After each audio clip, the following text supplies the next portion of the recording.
Hello, I'm Laurel House. I'm a dating and empowerment coach and a relationship expert on Ease Famously Single.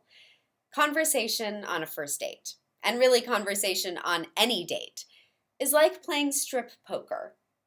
What I mean is, you ask them a question, they answer the question. Maybe they're going to get a little vulnerable. And then they ask you back the question. You get a little bit vulnerable. It's like, they just took off their shirt. Now you're going to take your shirt off. Then you ask them a question. They're going to get vulnerable. They ask you a question. You get vulnerable. It's not one-sided, right? When you play strip poker, it's not one-sided. One person, unless it's not a good game, one person is not totally stripping down naked and then standing there feeling really insecure and awkward and uncomfortable and cold and alone, naked, and you are totally dressed. That's not what a date is about. Some people believe that the person who's talking is automatically going to have a great time. At the end of the date, if they talked about themselves the entire time, they had a great date. That's not always the case. That person might actually feel like they were just being therapized or interrogated. And you don't want that. You also don't want it to be reversed. You don't want to be the one who's answering all of the questions and feeling interrogated or therapized. More than that feeling, in order for someone to actually feel for another person, in order for you to feel connected, in order for you to feel excited to see that person again, in order for you to feel attracted in many ways, beyond just the shock of chemistry, in order to feel truly attracted to someone, you need to open your heart. The only way to open your heart, especially on a first date, is by having conversations that open your heart. Talking about just work or travel or something surface and superficial is not a heart opener. That's a conversation that you might have with a colleague or a friend, not one that's going to allow you to feel for them. By revealing something and getting vulnerable first, by having a conversation that really taps into areas of vulnerability, you're opening your heart. When your heart is open, you're open to the possibility of feeling for them. And then you need to do the same thing with them. Ask them questions. Create an environment of safety and trust that allows them to be vulnerable back with you, so that then they open their heart by telling heart-opening stories that allow them the opportunity to feel for you because they're feeling already. If you're insecure about a question being asked of you, and this happens all of the time, I see with my clients, and in the coaching they'll talk about how they were asked all of these questions about, well, do your photos look just like you actually are? And what happened with your divorce? And what is it like being a single parent? Or, I can't believe that you have a bad relationship with your parents. Like, tell me about that. They feel like they have the spotlight on them, and they're answering these questions, either shutting down or answering these questions and melting back and being afraid to ask them the questions back because they don't want to have to go deeper into the conversation. When the reality is that you want the light to be not just off you, because that's not the point. You want the light to expand onto both of you. You don't want to be interrogated. You want you guys to both be sitting in this room talking openly, authentically about who you are.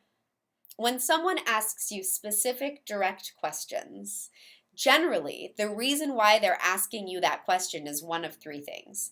They had a bad experience around it. So maybe someone they used to date, an ex, was that thing.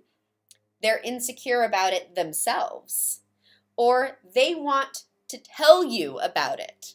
They want to tell you their experience with it. Any of those things you want to know. You want to ask them the questions back because you want to know if someone they were with created a bad experience around it. Well, what was that experience? And what did you learn about yourself? And what did you learn about what it is that you're looking for that's different from that? Or they're insecure about it themselves. Okay, well, why are you insecure about it? What is the situation? Or they want to share it, so let them share it. They may be projecting because those are areas of insecurity, guilt, a personal focus that they've really been working on within their own lives. They're opening the door. If they're opening the door, walk in. Any questions that they ask, anything that they reveal. For example, if they say, yeah, I was married and my ex was, it was a terrible marriage and my ex was crazy and the divorce was awful and our relationship now is not great and it's kind of a struggle and she's gotten in the way of some of my relationships in the past and I've had to do a lot of work on myself. Look at how many doors were just opened for you. So she was crazy, so what does that look like to you, and why were you actually attracted to that in the first place? Did she present as crazy, or was she someone different and evolved into crazy? Because then you're also learning, what were they attracted to before, and then you can from there ask, what is it that you're looking for now that's different? And maybe he'll reveal that, well, it's not crazy that he liked, but he has a hard time with stagnation.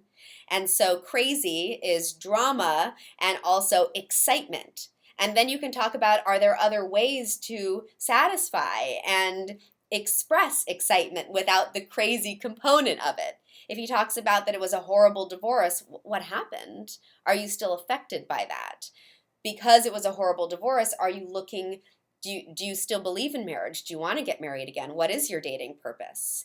If he talks about the fact or mentions the fact that he's done a lot of work to get over it, what have you done? What kind of work have you done on yourself? That's something that's interesting to me. I've done work on myself also. In fact, it's important for me to know that someone I'm dating has done the work because that shows that they have an awareness of who they are, what they've done, mistakes they've made, and they've learned from those mistakes and they're better and more ready to move forward next time. So all of these doors have been opened by a statement that he made. So ask. He opened the door, walk in. Conversation on a date doesn't have to be superficial and surface and boring. Conversation is meant to expand and deepen your relationship. And everything you talk about further expands and deepens. That doesn't mean that everything has to be heavy. You can still have light and fun conversation and it still be real and interesting and stimulating and sticky. Thank you so much for watching. If you liked this video, please like it and subscribe to my channel if you haven't already. If you have, thank you for subscribing. You can also learn more about me. You can learn about how to work with me as your dating coach or relationship coach at laurelhouse.com. You can follow me on Instagram at laurelhouse and Twitter at datinglaurel. I hope you have a great day and I look forward to seeing you again soon.